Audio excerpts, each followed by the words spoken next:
I'm Peter Doshi. For identification purposes, I'm on the faculty at the University of Maryland and editor at the BMJ.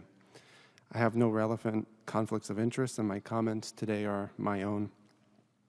In pharmacy school, I teach a required course on how to critically appraise the medical literature. We train students on how to go beyond a study abstract and start to pick apart and critically assess biomedical studies, not just take them at face value. I want to use my 5 minutes here to harness that spirit of critical thinking. I'm saddened that we are supersaturated as a society right now in the attitude of everybody knows that has shut down intellectual curiosity and led to self-censorship. So let me start with a few everybody knows examples that I'm not sure we should be so certain about. Everybody knows that this is a pandemic of the unvaccinated. But if hospitalizations and deaths were almost exclusively occurring in the unvaccinated, why would booster shots be necessary? Or why would the statistics be so different in the UK, where most COVID hospitalizations and deaths are among the fully vaccinated, as Senator Johnson said? There's a disconnect there. There's something to be curious about. There's something not adding up, and we should all be asking, is it true that this is a pandemic of the unvaccinated? What does that even mean? Next slide, please. Then there's this. Everybody knows that COVID vaccines save lives. In fact, we've known this from early 2021. The clinical trials proved that to be the case, as you can see here in the quote of a February article in the Journal of the American Medical Association. But is it true? When that statement by prominent public health officials was penned, there had been just one death across the 70,000 Pfizer and Moderna trial participants. Today we have more data, and you can see that there were similar numbers of deaths in the vaccine and placebo groups. The trials did not show a reduction in death.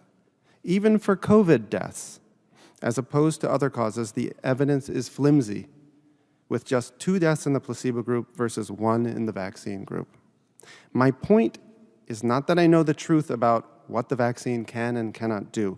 My point is that those who claimed the trials showed the vaccines were highly effective in saving lives were wrong. The trials did not demonstrate this. Next slide, please. Now let's talk about anti-vaxxers. Everybody knows you should discount what anti-vaxxers have to say. But what does the term mean? The Merriam-Webster dictionary defines it as, quote, a person who opposes the use of vaccines or regulations mandating vaccination. The first part of the definition, I expected. The second part stunned me. There are entire countries from the United Kingdom to Japan which do not mandate childhood vaccines. Both achieve high levels of vaccination, just not through regulations mandating vaccines. There are no mandates there, and I would wager that a large minority, perhaps a majority of the world's population meets the definition here of an anti-vaxxer. Another definition worth checking is vaccine. And next slide, please. I am one of the academics that argues that these mRNA products, which everybody calls vaccines, are qualitatively different than standard vaccines. And so I found it fascinating to learn that Merriam-Webster changed its definition of vaccine early this year. mRNA products did not meet the definition of vaccine that has been in place for 15 years at Merriam-Webster, but the definition was expanded such that mRNA products are now vaccines. I highlight this to ask a question. How would you feel about mandating COVID vaccines if we didn't call them vaccines? What if these injections were called drugs instead? So here's the scenario. We have this drug, and we have evidence that it doesn't prevent infection, nor does it stop viral transmission. But the drug is understood to reduce your risk of becoming very sick and dying of COVID. Would you take a dose of this drug every 6 months or so for possibly the rest of your life, if that's what it took for the drug to stay effective?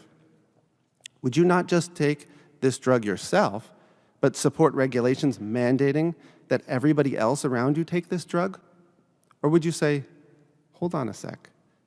Maybe you'd say that if that's all the drug does, why not use a normal medicine instead? The kind we take when we're sick and want to get better. And why would you mandate it? The point is, just because we call it a vaccine doesn't mean we should assume these new products are just like all other childhood vaccines which get mandated. Each product is a different product, and if people are okay with mandating something simply because it's a vaccine and we mandate other vaccines, so why shouldn't we mandate this? I think it's time to inject some critical thinking into that conversation, and that is what I hope we're doing today. Thank you.